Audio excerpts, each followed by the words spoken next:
Welcome back, everybody. Another episode. That's two this week after not having any for the week and a half before. There was a couple of things I wanted to cover really quick. After talking about the Surface Duo the other day, I've been really noticing the last couple of weeks how there's been a lot of Surface sales from Microsoft, and past indicators have shown either that's a drive time, which it's not right now, or getting close to a time where they're going to start launching new hardware.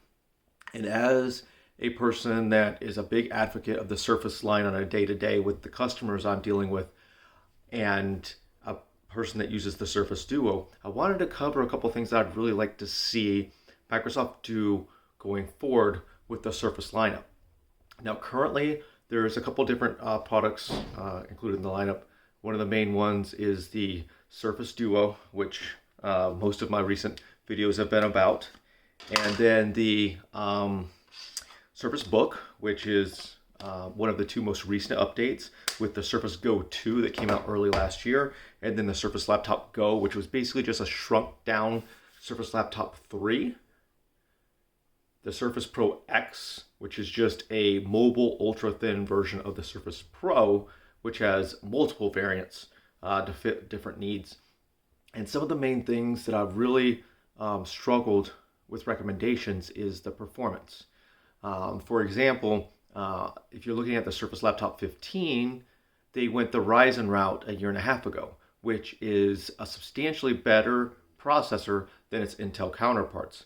However, they really shorted the Ryzen lineup by giving it 2400 megahertz RAM and giving 3733 to the Intel RAM.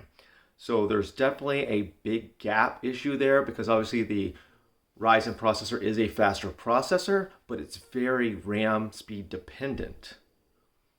What I want to see going forward is a more rounded Ryzen lineup because of its efficiency, lack of heat output in comparison to Intel's, and running at least 3733 RAM, maybe 3200 I could deal with, but realistically, something in the 4300 range, the LPDDR-X for the Pros and the Go, and then some actual 3200, 3700 standard LPDDR4 for the laptop versions. I'd like to really see them start to fade out the Intel line, at least with current products, because they are not nearly as efficient battery-wise. They're not at all even close to being as powerful. There's, in some multitasking scenarios, 30 to 40% gaps between AMD and Intel. And in reality, it's also cheaper, right? So obviously AMD is continuing to build up their name again. People don't realize they've been in consoles for years. People don't realize that servers and computers and stuff like that have been using AMD for years, and there's only a 1 year difference between the life of Intel and the life of AMD. 51 years versus 50, or 52 versus 51, whatever the difference is now here in 2021. But the companies are very similar. They come from a background, they came from the same company, and they're both on x86 from Intel and x64 from AMD, where they share their platforms, but very different direction when it comes to where they are and going with their designs and the situation with their CEOs. So I'd really, really like to see Microsoft, I mean, even if they just want to split it 50-50, 70-30 AMD, because and they don't put labels on their hardware anyway, so who really cares from the customer-facing side of things? Because they have the best laptop, in my opinion, available to standard consumers, taking out all the weird reviews, like Linus talking about this product here, that product there, based off his lifestyle. We're talking about the average consumer that's walking in. Between the build quality, the screen, the longevity, the battery life, the direct support from Microsoft itself, that feel of a MacBook or a Pixelbook, but in the Windows space, is really, really important. But let's start with 256 gigs of RAM, hard drive. Wow, 256 gig hard drive that's removable on all devices. Put that little window in there, or that little section where they can take out the short NVMe and upgrade it, and make sure we're doing 8 gigabytes of RAM minimum. I mean minimum. I'm talking the Go 3, talking the Ryzen 3 8 gig, 64 gig or 128 gig model for the Pro and the new laptop. Start with a Ryzen 3, make a 699 model, phase out the 12 inch. I know it's only been out for a short period. Phase that thing out, bring down the price a little bit, make the 13 and the 15, Ryzen 3, Ryzen 5, Ryzen 7, starting at 8 gigs, 128, jump to 8, 256 at 799, 899 range, and then $200 price range differences is what I would like to see. And then a color variation across the board. Currently, Microsoft only offers Platinum with the Elgatar leather top at $999, and which is MSRP. If you go to Amazon or price match at your local technology retailer, it's $799, and there's prices are all over the place right now because, again, like I said, the prices are going up and down. They're on sale. We're probably seeing some new products coming up. But with the laptop 4, they really need to focus on making sure that we're getting that $699, $700 price range, whether it's from the Pro competing with the iPad, even though they're two totally different products, and the Chrome line, and then phasing in a Go 3 or changing the operating system for future Go 2s to Windows 10X.